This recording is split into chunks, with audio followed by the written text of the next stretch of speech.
Hi folks, I'm Alan Watt, and this is Cutting Through the Matrix on the 18th of June, 2017. You know, all the world's a stage, and we are but the audience. And we're along for the ride, basically, and to pay for all the things in the world. That's our function. I listen to all arguments and all sides of arguments, and I've lived long enough to know when there's a big con job going on. And pretty well everywhere you look, there's a con job going on, because we're living through the big script. Regardless of the changes of parties, etc., the big script continues onwards. The United Nations agenda, the NATO agenda, all the other agendas continue, including all the carbon tax agendas, including the US, because many of the states are going ahead regardless, and they're already doing it. Some of them already paying carbon taxes because they've signed on to the Millennial Project, the Agenda 21 project for the whole century, etc., etc., etc., etc. So many agreements have been signed on to. They're all put down as non-binding, meaning they can be just tossed out if someone wanted to toss them out. But no one wants to toss them out except the public, because the public are paying through the nose for everything else anyway in the world. But we're run by the rich, and believe you me, it doesn't matter if it's left-wing, far-left or communist, it's the rich that runs it all, and many of the top communists are multi-billionaires. It's the same global agenda, and you've got to get the dialectic on the go and the arguments on the go to get the agenda through. Change needs an opposition, and we're always supplied with oppositions. And out of that comes their argument, their discussion, they hammer out some kind of agreement, and so you end up with the synthesis, basically. Then you start again at the thesis, to the next part of the agenda. It's continuous, but the rich always get what they want. We're run by countless organizations, way above newspapers, way above all that nonsense, the trash that they feed the general public, way above that. The big boys run think tanks galore, big massive foundations. They've got all their corporate lobbying groups. They've got all their NGO, foundation lobbying groups. And the general populace, basically, as I say, we're along for the ride and to pay for it all. Mind you, they want you to vote to keep the pretense that your vote matters. They want to keep it going. But everything's much the same, isn't it, really, when you think about it? Public-private partnerships on the go, stuff that even John Maynard Keynes talked about a long time ago in different terminology, but it was the same thing, where the corporations would eventually rule the world, and the CEOs, etc., would bring in the new feudal system, as Carol Quigley talked about too. It's all here. It's all here. So let's not kid ourselves. And you got to remember too what public-private partnerships happens to be, to pay for all the infrastructure repairs, etc. Well, public-private partnerships was being discussed in the 90s, mid-90s. And even Prince Charles talked about them too, because he belonged to all these world forums and organizations, all under the guise and umbrella of the royal societies and royal assent, basically given to them all to exist. Very old, going back into the 1800s, by the way. And how they would bring down the populations of people all over the whole planet, and how all the big groups at the United Nations, the stacks and stacks of UN this and UN that, all work for the same agenda. It's no coincidence. And it does confuse most people on a superficial level. If they just touch on it, they won't notice that it's all the same group basically running the whole show, all sides of it, because the agenda never falters. But public-private partnership, of course, is exactly what Donald Trump's talking about, to get the infrastructure of the US back on track. Public-private partnerships means basically that the public finance all corporate infrastructure on any big projects, and you maintain it too through your tax money. And the corporations simply rake in the cash and the profits, and it's a great idea for them, the new feudal system. The same thing goes with the constant basically reserving parks across the world that were publicly owned. Something that's publicly owned means it's run by government, supposedly as a service, non-profit. But of course, corruption is massive in all organizations, including government too. and you end up getting too many seats on boards of this and boards of that, even though they're government run basically. And it starts to falter. So they privatize them eventually, including public land. Now, when public land is privatized or public utilities is privatized, it's no longer under the auspices really of the government. It's under the corporations basically. So your government is being reinvented, and that was the title back in the 90s of the whole agenda of this public-private partnership business, reinventing government. Al Gore spearheaded it, in fact, around the mid-90s. Because Al Gore and his ilk are heavily involved in amassing even bigger fortunes than they already have by all the plans that they've got made for taxing you on carbon and everything else too. So reinventing government is to get away from the idea that you belong to a country and the government really is there on your behalf. And now it comes into the new system where private corporations have a bigger say in the whole country and what happens within the country. And they're out of the bounds, basically, of governmental input or even oversight in many cases too. That is the new system. Now, we shouldn't fall into traps like thinking left-wing or right-wing would do things differently. All the parties are on board with this. And the ones at the top of parties are all definitely prepped as to what's going on. They know what's going on. They know who put them in, and it's not the public. And they know what the agendas happen to be, at least enough of them for their time and period in office. They know what it's supposed to be. And lower down the political realm, they're allowed certain competition, as Carl quickly said, which means they can avail themselves of bigger incomes, you might say, by various means. But the guys at the top of governments are led into some of the roles they'll have to play as pretended heads of government to get things through on behalf of those that run the world. And it doesn't matter what party it is, if it's Communist Party, left-wing party, middle of the road, or whatever nonsense they give you, because they're all the same. All the same. It's like Obama, right? The Democratic leader, of course, he got over $70 million advance, supposedly, on the ghostwritten book about Obama. This is how they pay them off for what they've done when they were in. Bill Clinton got the same too, remember that?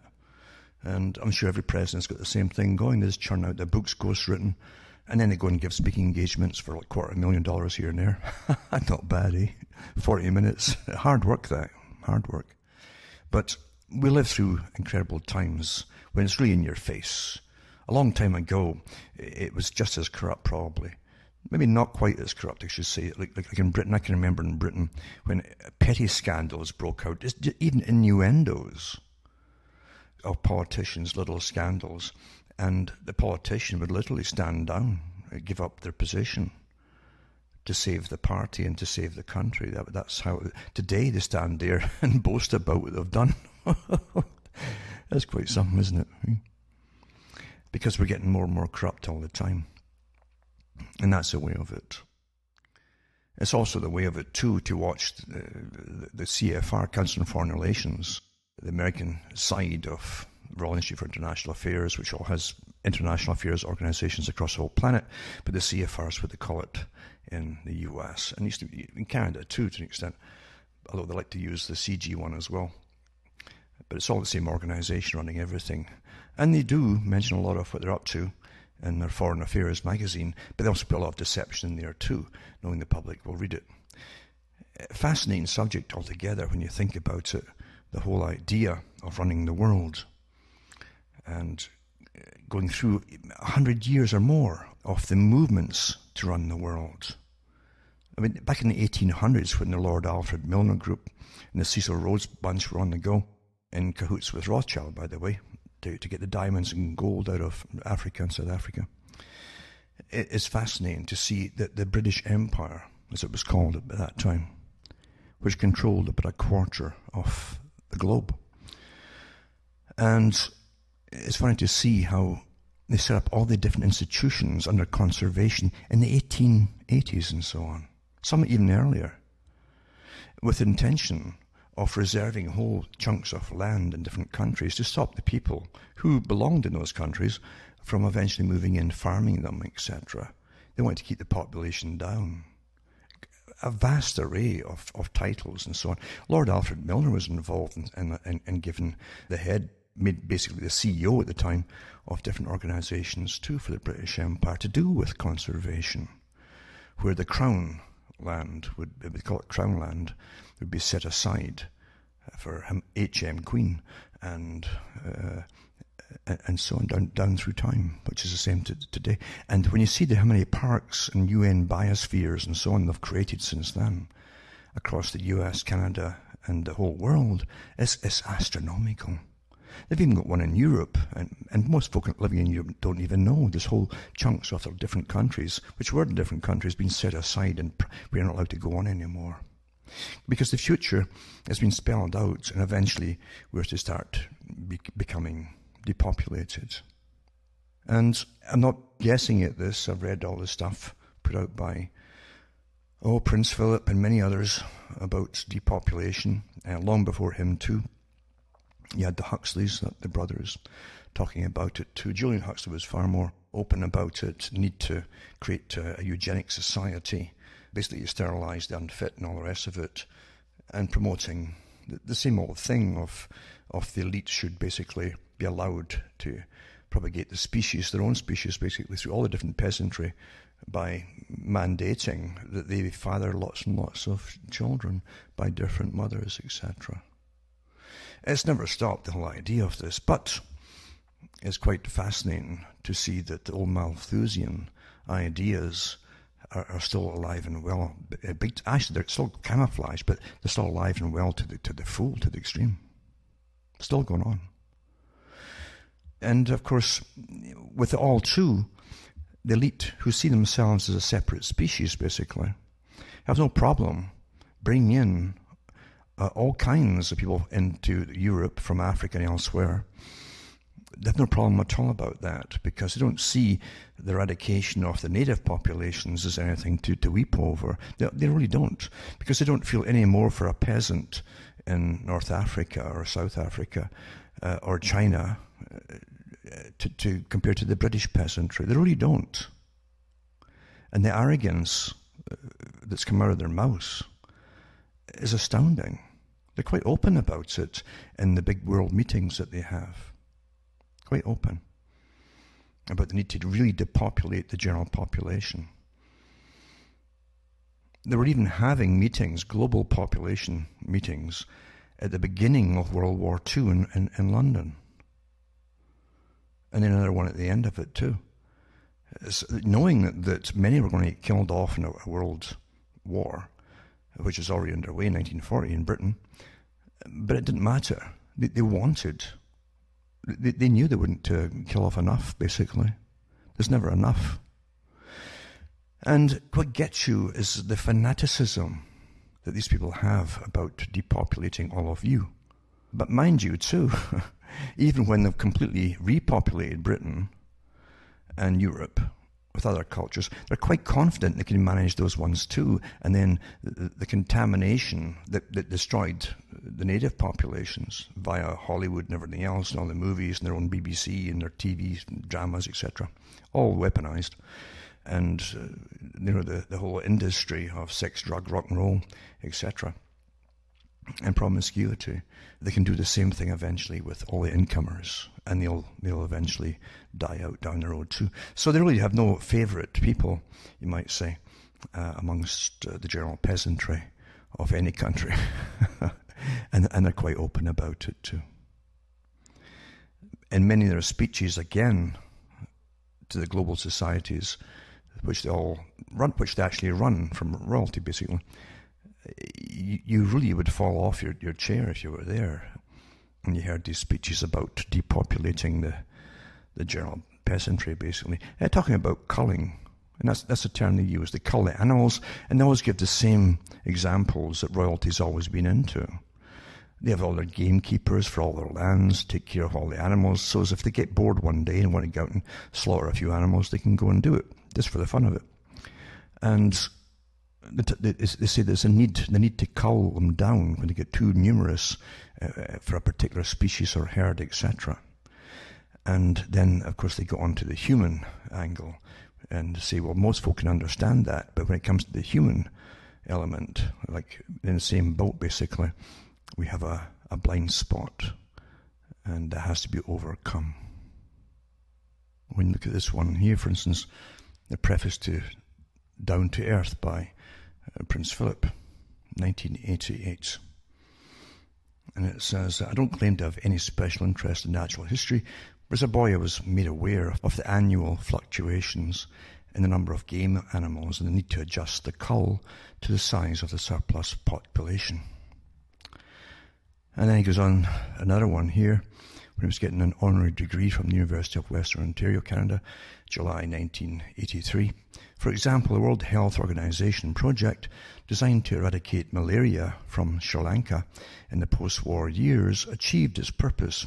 But the problem today is that Sri Lanka must feed 3 times as many mouths, find 3 times as many jobs, provide 3 times the housing, energy, schools, hospitals, and land for settlements in order to maintain the same standards.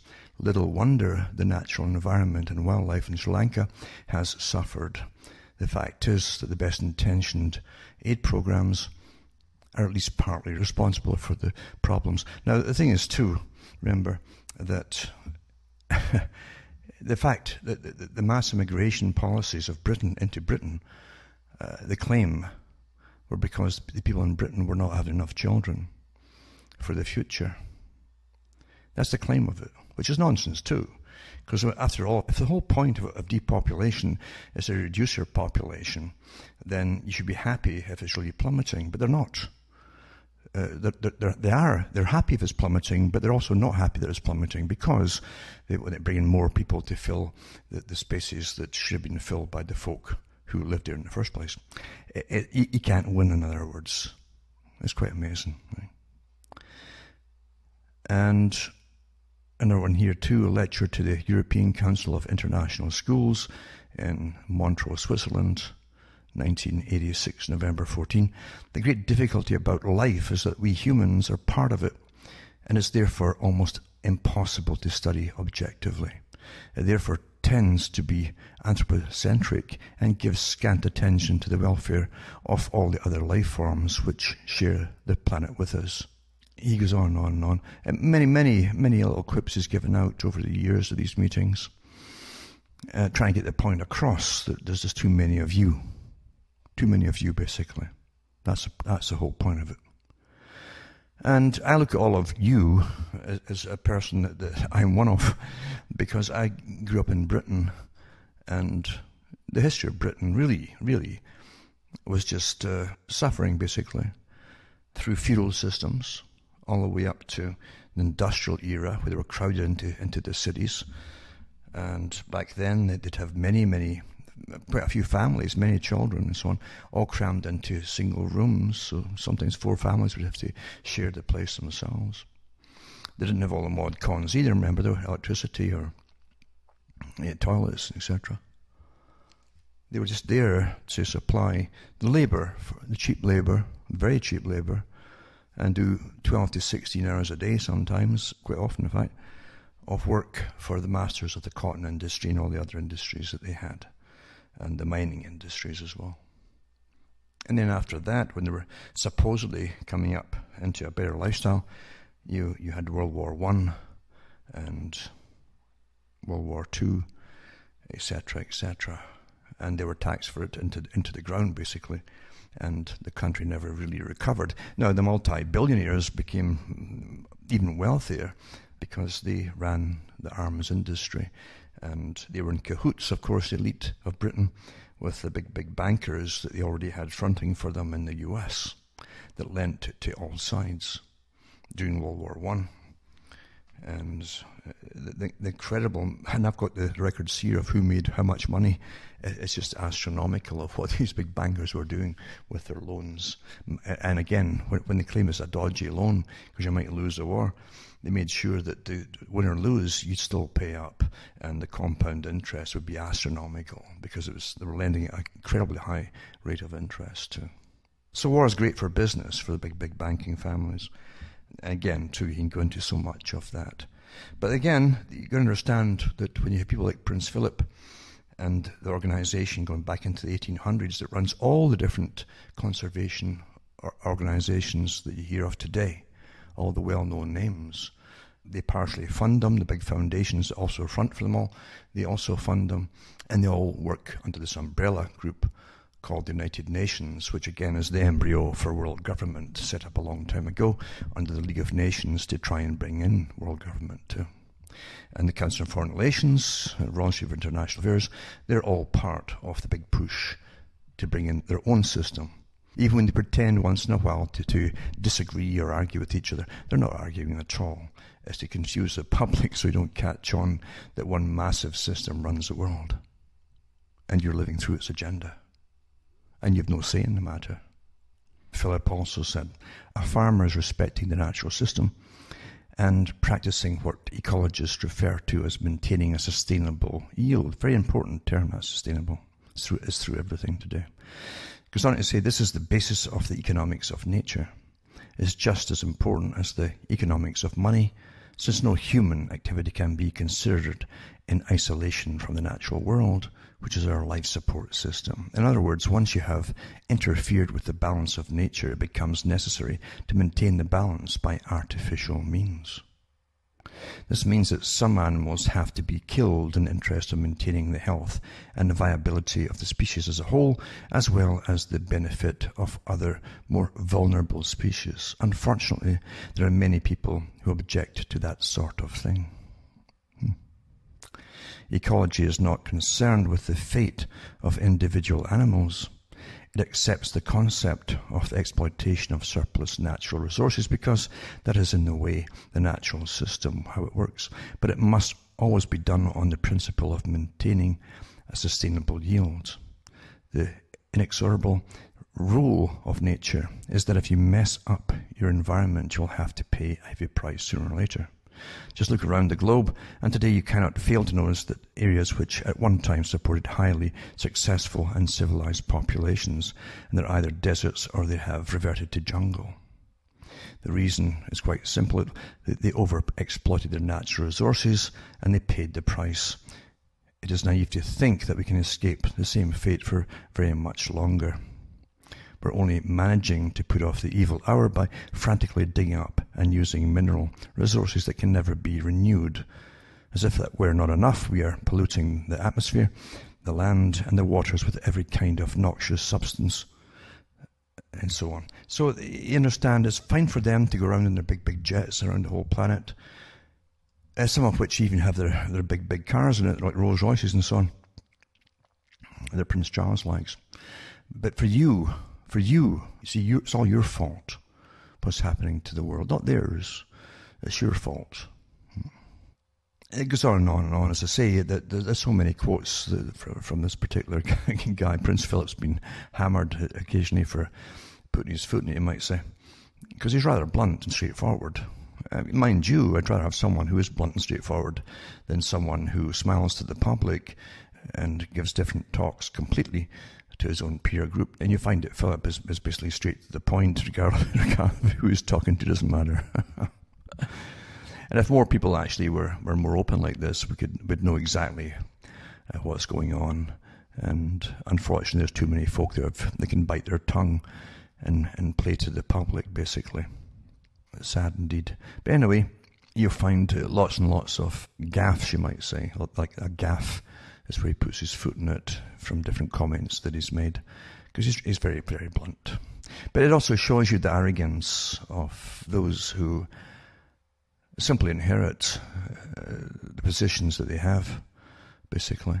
And they're related, of course, and they do believe that it's their gods or whatever deity they happen to pray to or believe in, including themselves, that is, that they have the right to rule the planet and that they are much more intelligent. They really believe they're more intelligent, even though their offspring tend to be rather dull in the academic realm.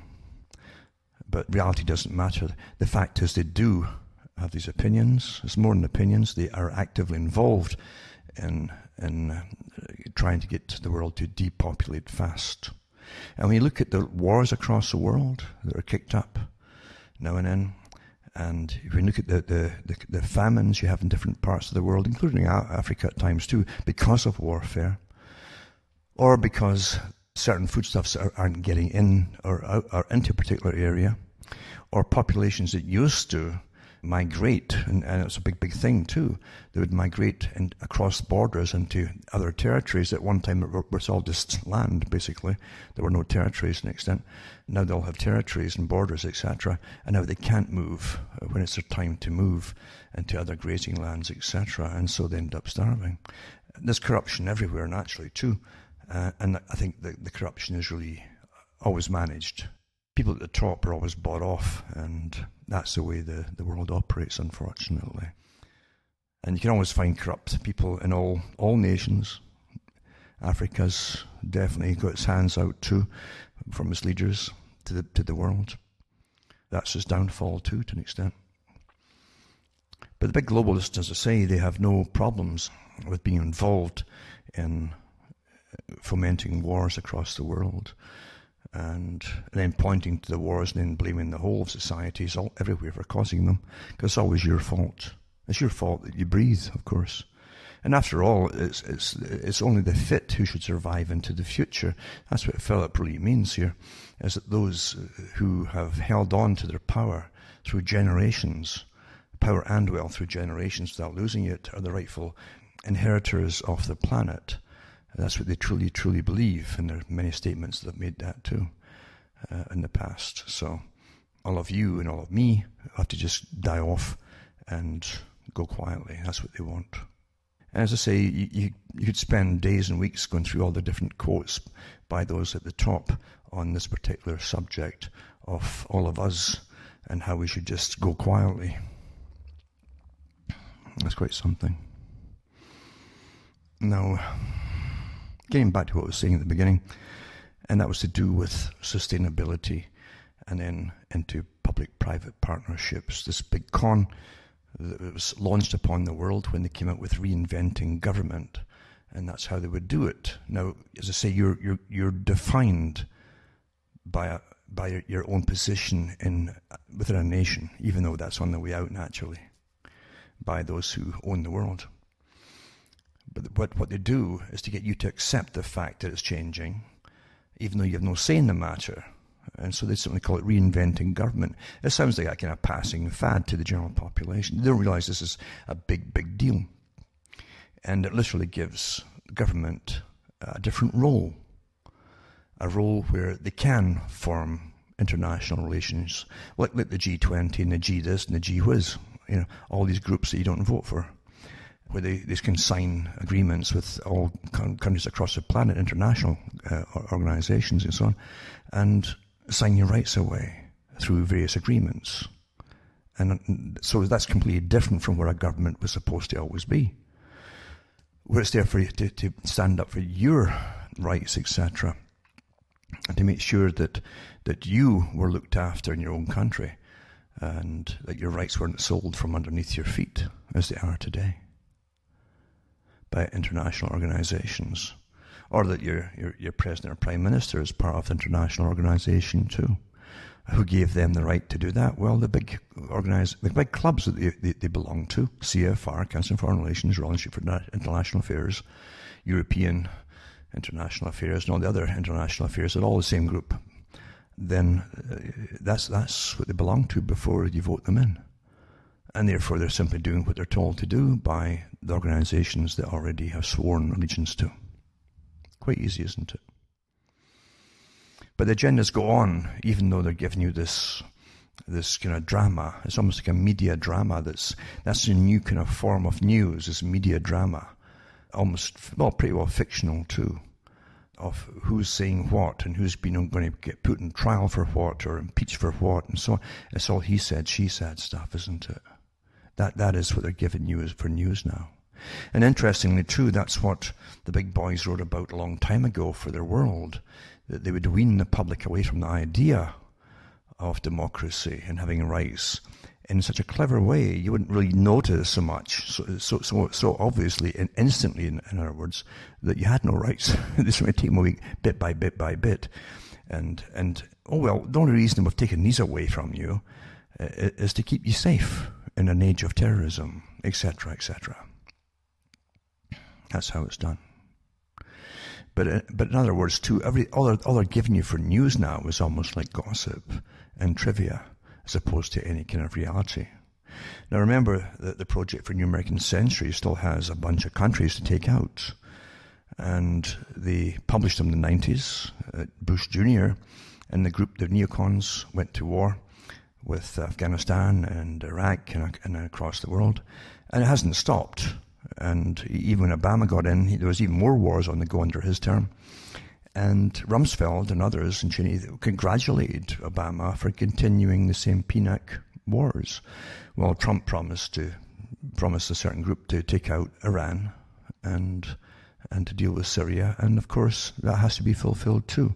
They're also taking out Somalia and a couple other countries too in that area. So it's business as usual in reality.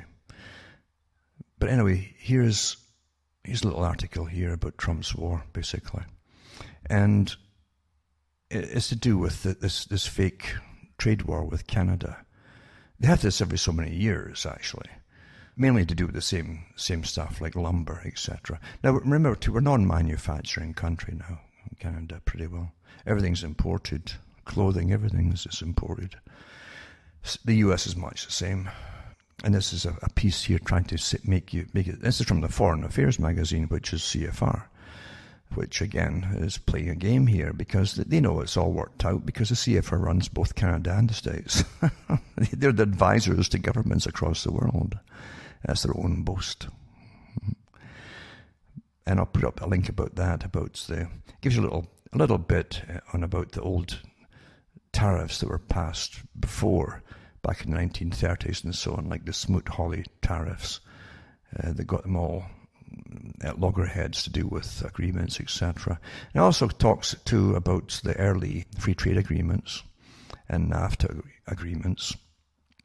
But again, it's a superficial level because they don't go into the fact of what happened in those agreements because it was it's already pre-agreed by those at the top.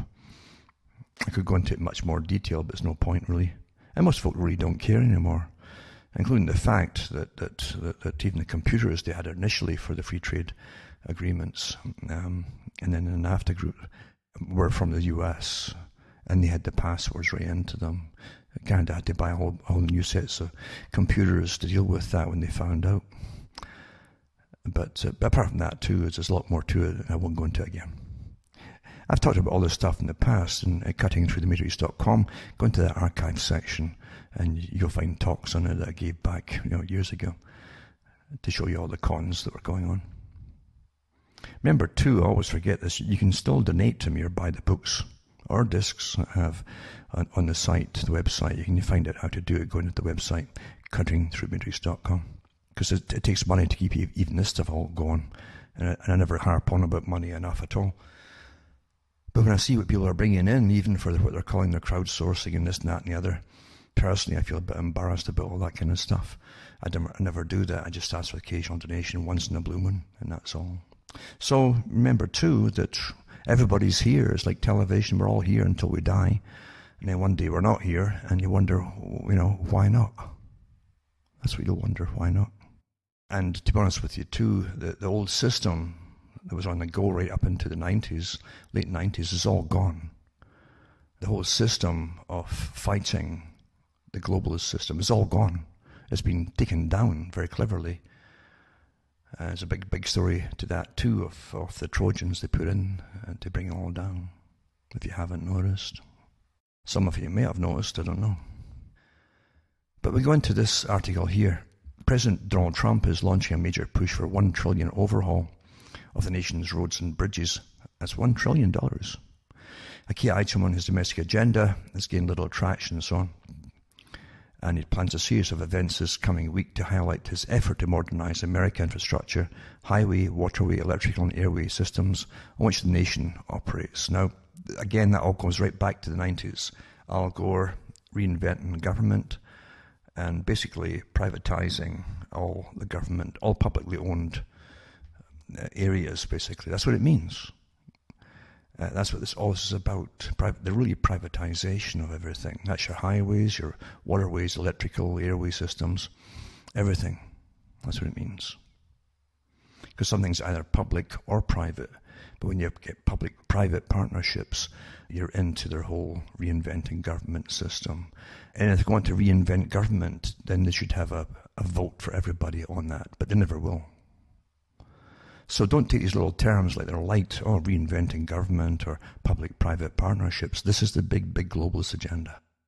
And it says the Trump administration, and mind you, it wouldn't matter who's in, left wing or right wing. They're all the same agenda because they're all getting advice from the same people, same organizations. It says the Trump administration has struggled to gain traction on many of its economic policies. Job growth has slowed in recent months. Recent months has slowed all the time instead of accelerating as the president predicted. He said his tax legislation is moving through Congress, but his efforts have been stalled and no bill has been written, etc., etc. The agenda has been overshadowed by the ongoing probes into where Trump's campaign officials are associated clearly with Russian officials. Well, they're not going to let up on this stuff, really. It's just amazing. And the US is almost at the edge of some kind of civil war, which is kind of farcical because, as I say, it wouldn't matter if it's left-wing or right-wing. The main agendas go on to suit those at the top, not to suit the general public. Now, this article talks about Pence. This is Pence pushes infrastructure public-private partnerships amid failure in Indiana. And Wednesday, Vice President Mike Pence cancelled an interview with PBS out of the blue, provoking speculation. The growing controversy around former FBI Director James Comey must have gotten to the man known for having a stone face. But this might have been another reason, and on Monday the state of Indiana announced it would take control of a troubled highways construction project, Interstate 69 between Bloomington and Martinsville. The contractor, the Spanish firm Insolux Corson, is facing bankruptcy and has been missing deadlines for months. By the way, I think there's one or two banks just failed in Spain as well. It says, who brought Insolux Corson to the state? It was Pence. As governor, he signed a 35-year-old public-private partnership with the firm in 2014 to finance, construct and maintain a section of the highway. Pence said it would provide better value for taxpayers than if the state used the traditional and cheaper method of public financing. But with only half the project completed and taxpayers left cleaning up the mess, one wonders what he'd say now. We're always getting ripped off, aren't we? And I think these rip-offs are meant to happen in the first place. We don't intention of finishing the jobs. It says Monday also happened to be the kick-off for a week-long rollouts of the Trump administration's infrastructure plan, which would rely heavily on public-private partnerships. On PBS, Pence was supposed to talk infrastructure, drawing attention to his failed project wouldn't have been good for business. Have you ever wondered what happened for things to fall apart in the first place? And what happens is corruption. It's all government, right down to the bottom, corruption, even down to the local level. And this con game of drawing money off projects meant to keep the roads going and everything else in good condition, to keep it off, and they put it into welfare and different things too to stop riots and you name what. It's all worked out that way. So they keep at it and at it and then give you more taxes. And it said the 169 failure highlights the danger of Trump's plan. Rather than the $1 trillion the president promised on the campaign trail, the plan only commits $200 billion in direct federal spending, leaving cities and states desperate for funding and therefore more dependent on local taxes and the private sector to make up the difference. Public-private partnerships are far more expensive than public financing, without very strong protections, and can hand control of infrastructure to private investors. Well, that's the actual purpose of them, folks. That is Prince Charles came out with that in the mid-90s. That would be the future. So that the proper folk would rule basically the people, not governments. Private companies, CEOs of corporations. Trump's plan wouldn't rebuild America. It would encourage communities to make short-sighted deal with Wall Street and global corporations like Insolux Corson. Not only that, it would put a giant for sale sign on the country's roads, bridges, water systems, and other infrastructures through a program based on a scheme pioneered in Australia, which crashed and burned. The federal government would pay a bonus to cities and states to outright sell public assets. That's reinventing government, you understand that? You're owned privately. You are owned, and the cities are owned by private corporations.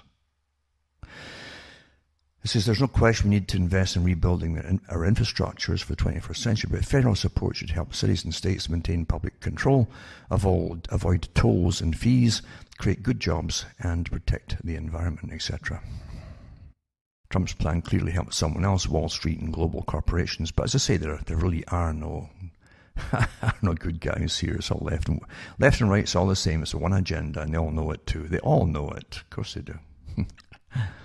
That's quite amazing. Also, last week, President Trump unveiled the details of his forthcoming infrastructure plan. His vision is remarkably different from his predecessors. The forthcoming transportation modernization plan from the administration would, amongst other things, leverage private sector capital and expertise for projects. So this is a rah-rah one for it. It's good to see the different things all pushing different points of view. Yeah. It says this here, to no longer can we allow these rules and regulations to tie down the economy. I mean, paperwork. It says chain up our prosperity and sap our great American spirit, Trump announced. That's why we will lift these restrictions and unleash the full potential of the United States of America. To accomplish this effort, Trump dedicated a new office in the Council of Environmental Quality, an important program housed in the White House that coordinates energy and environmental policies across federal agencies to promote transparency and streamline processes, and so on and so on. You can't be bored reading this rubbish, eh? Really, you know. And then New York Times too, on the same topic, Trump plans to shift infrastructure funding to cities, states, and business. Oh, much the same stuff. Some are for it, some are giving it the rah-rah thing. It's wonderful, wonderful, etc. Another article too is to do with the nonsense of politics, especially when they're running for election. Because they're all the same. All politicians are much the same, pretty well. Because they're all fronting for bigger organizations way above them, even when they're rich. Throughout the presidential campaign, Donald Trump blasted his rival for taking money from Saudi Arabia, which he regularly charged has a horrific human rights record and was behind the attack on September the 11th. He says, you talk about women and women's rights, so these are people that push gays off buildings. These are people that kill women and treat women horribly, and yet you take their money, he complained. Trump, of course, has never been married to anything he has said in the past. I mean, he's got a fluid point of view. But even by Trumpian standards, a recent series of deals he struck with Saudi Arabia stand out.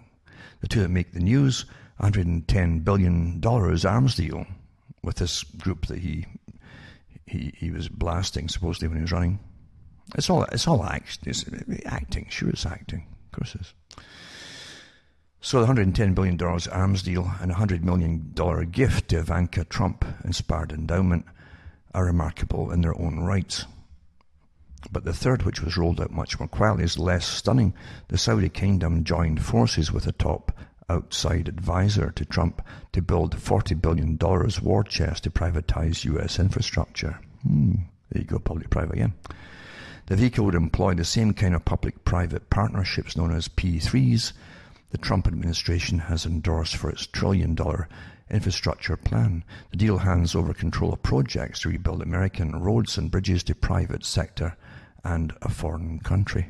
The Saudi Public Investment Fund announced its $20 billion investment with Blackstone, the private equity giant whose CEO Stephen Schwarzman chairs the Strategic and Policy Forum, a key group of private sector advisors to President Trump. It's more than just that. In recent months, Schwarzman has become a key advisor to the president, speaking to him as several times a week, according to Politico. Schwarzman, who has an estate near Mar-a-Lago and has known Trump for years, is a Republican megadonor, giving out $4 million to super PAC that supports conservative candidates in the last election cycle. And it goes on and on and on. But the agenda goes on. It doesn't matter. Same agenda. It wouldn't matter who was in. It really wouldn't matter. That's all the bitching's about. It's just the group that gets in can skim a lot of money into their own particular areas. You know, preferably their own. But as long as they get the main agenda through, that's allowed, you see, by the rulers of this big planet here. So it's really just a complaining. It's a beefing match. They're all beefing about this and beefing about that. But the big agenda must go on. Another article too. The vague proposal, which according to his administration will be worked out in detail by the fall of this year and will lead to the mass sell-off of public infrastructure throughout the country while simultaneously slashing the transportation budget. The plan earmarks $200 billion over 10 years. There are no details yet. A Trump administration memo suggests that the bulk of money will be given to states and local governments as incentives for privatizing public infrastructure. It's a selling off of your country, is what it really is. But you really should look in to all the parks they create. To every administration, Canada, US, Europe, across the whole planet, they're constantly making new parks too that you can't get on, etc. That's how they also created a lot of starvation in Africa. So it's all the folk couldn't even move because they weren't allowed to cross over parks to get into the next place where they would graze or whatever. It's quite clever how they do it, isn't it? Very old idea. The system's very old. And the system of managing human beings is very, very old indeed. And we're managed just too well these days, aren't we? It's pretty well perfect. But as I say, I'll put all these links up for you to look through. And you can work out for yourselves. Another thing, too, is you're all noticing, I'm sure you've all noticed, and hopefully you've all noticed, well, lots of people who listen to me probably have noticed, because they're more wary and they watch and they use their senses. They don't wait to be told things. They can use their own senses. And we've all seen the upgrading of the aerial spraying. It really is stepped into this next realm, basically, this next phase, and we're seeing the effects of it too.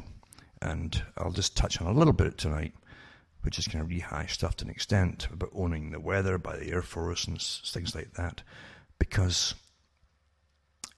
we truly are living in a sci-fi planet where the people are dumbed down and kept incredibly well entertained, even though they're being indoctrinated through their entertainment, and upgraded to the next phase and the next phase and the next phase of cultural changes. But they're unaware that it's even happening, most of them. Isn't that something? Never mind looking at the sky and they have noticed the different... Now I can understand since 1998, since the daily spraying of the skies, that those born around that time or were young, and then they grow up, that what they see is quite normal. It's a matter of all these streaks across the skies, etc. It's quite normal to them because that's all they know. Naturally. That's how the system's always done it, to let the older ones go out quietly, to die off, ridicule them during the meantime, until they just die off, and then it's okay, you can get away with it all. The young ones will think it's all quite natural. As Bertrand Russell said, you could train them to believe that snow is really black, given enough time and so on. Of course they could. There's nothing they can't teach the people if they can get the people young enough. But also, too, I'm going to put an article here on Dr. Tim Ball, that crushes climate change, the biggest deception in history. And it says that with a 50-year academic career for focusing on historical climatology, Dr. Tim Ball is uniquely qualified to address man-made climate change, and he demonstrates that it is a flat-out hoax. Thinking people everywhere should get multiple copies of this book and hand them out to everyone they know. And it says... President Trump was correct to withdraw from the Paris Climate Agreement. He could have explained that the science was premeditated and deliberately orchestrated to demonize carbon dioxide for a political agenda. Wisely, he simply explained that it was a bad deal for the United States because it gave a competitive economic edge to other nations, especially China. A majority of Americans think he was wrong, so it says, but more would disagree if he got lost in the complexities of the science. He says, I speak from experience, having taught a science credit course for 25 years for the student population that mirrors society, with 80% of them being art students. And promoters of what is called anthropogenic global warming knew most people do not understand the science and have exploited it. So the plants need more atmospheric CO2, not less. He goes through all the usual stuff, which we've all known about too. And again, I've read all the articles before from all the big front organizations for United Nations and the big foundations that plan the future for the world, talking about it being a hoax, but it doesn't matter. They'll get their job done and they can redistribute the wealth across the planet. And of course, the wealth, of course, is not going to go to the peasantry. It's going to go to different causes altogether, as you well know. But this article here goes through all the wrong science and why it's wrong, etc., etc. And it's quite amazing too. Another article I was reading was talking about the carbon sinks. Oh, carbon sinks. Oh my goodness me. We need places like the Amazon jungle to help take the carbon out of the air. And that's where they're finding the highest carbon dioxide is down there. That's quite something. That's a different article though. But I'll put this article up tonight. And also, there's one here. It's the Australian Climate Skeptics blog and quantifying the consensus in global warming. And it's by Christopher Monckton, as you well know. He's been involved in this for quite some time. And he goes on about the nonsense again of initially it was going to be the global freezing, the coming ice age in the 60s, and they changed to global warming.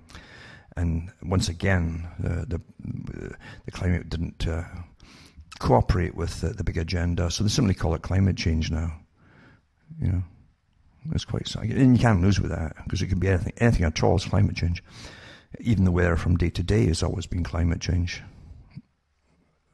But again, the agenda is for a big new form of trading on stocks, etc., and carbon capture and all that nonsense, which is all abstract nonsense, basically. Money for nothing, basically. Isn't that wonderful? You don't have to actually even put a space ahead and say, see, I've got 1,000 billion tons of carbon in there. You don't even need that. All you have to do is have a good imagination. Imagine that I have 1,000 billion tons of carbon in there and pay me money. Isn't that beautiful? But unfortunately, you have to be certain people pre-authorized to get in on that act, because you won't get in on it. But they can do it.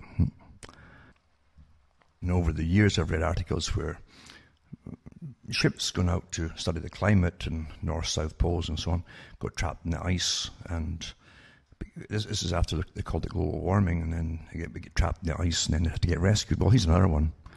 And it says, large Canadian Arctic climate change study cancelled due to climate change. The science team with a Canadian research icebreaker, CCGS Amundsen, has cancelled the first leg of its 2017 expedition due to complications associated with the southward motion of hazardous Arctic sea ice caused by climate change. This regrettably postpones the much-anticipated Hudson Bay System study, involving 40 scientists from 5 universities across Canada. And guess what it costs? This is a taxpayer, I guess, $17 million for these 40 scientists, for a 4-year university study. The need to deal with extreme ice conditions in the south meant the ship would arrive too late on site to meet research objectives. Decision to terminate 2017 program has significant impacts on partners and the large number of graduate students involved. Considering the severe ice conditions and increasing demand for search and rescue operations and ice escort, we decided to cancel the base's mission. A second week of delay meant our research objectives could not be safely achieved. The challenge for us all was that the marine ice hazards were exceedingly difficult for the maritime industry. And down below it says here, at least we now have an answer to the question, what do Arctic researchers do if they're stuck in port for 2 weeks? The answer is they find new ways to torture the English language, because they can't just be straight about anything anymore. It's climate change here, this got them trapped, etc., etc. But again, there's not supposed to be any ice left down there anyway, according to the nonsense they keep putting out there. And also, too, wind power fails in Canada, 23-year lifespan, not likely to be replaced. And the oldest commercial wind farm in Canada headed for the scrapyard after 23 years. It's falling apart and so on, needs upgraded. And they've got their hands out waiting for the government to give them all the money. Again, public-private partnerships where you can't fail.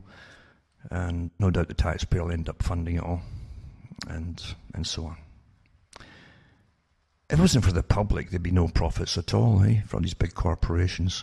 And they just keep taxing you with all these wonderful, ridiculous ideas because they have these agendas there. And you're not going to be allowed to burn coal, for instance. Oh, no. Radiation is good from nuclear plants. That's okay. But yeah, it's awfully expensive to keep these big, massive windmills going for all that they churn out. Never mind the maintenance they need too and the cost of that. So it says the Trans-Alberta Corp says Tuesday that blades on 57 turbines at its Cowley Ridge facility near Pincher Creek have already been halted and the towers are to be toppled and recycled for scrap metal this spring. The company inherited the now obsolete facility, built between 1993 and 1994, as part of its $1.6 billion hostile takeover of Calgary-based Canadian Hydro Developers, Inc. in 2009. So there you go. And just to finish it off, a little interesting bit of trivia really in a way. It's with the old safe havens underground for the elites and the government, continuity of government, to survive nuclear wars and plagues and goodness knows what else, etc. from the Cold War. Well, they've been upgrading these sites quietly for a long time. They always do that, actually, and to get it ready for something, just in case anything should actually happen. Not for you, peasantry, no, but for the elite and for government officials, etc. The important people, and that's quite a good article, though. It's interesting to an extent, but all countries do this. Some countries actually have places for the populations to go, but not in the Western world. I think only for those that really matter. The real people, that Prince Philip would call them the real people, as opposed to the peasantry. And so if you fall into the peasant bracket, well, just tough cheese, that's it, I suppose. Anyway, I hope you're all doing okay and getting through these hard times, because we've all noticed the dollar's plummeting in value and purchasing power. More so in Canada, because we were bailed out by the US during the 2008 crisis that all the banks were subject to. But we're not supposed to know that either, by the way. That's why the dollar in Canada was agreed to be much, much lower than the US one. Anyway, from myself, Alan Watt from Ontario, Canada, where it's now pouring rain due to all the spraying that I had today in the skies. It's good night to me, your God, or your gods go with you.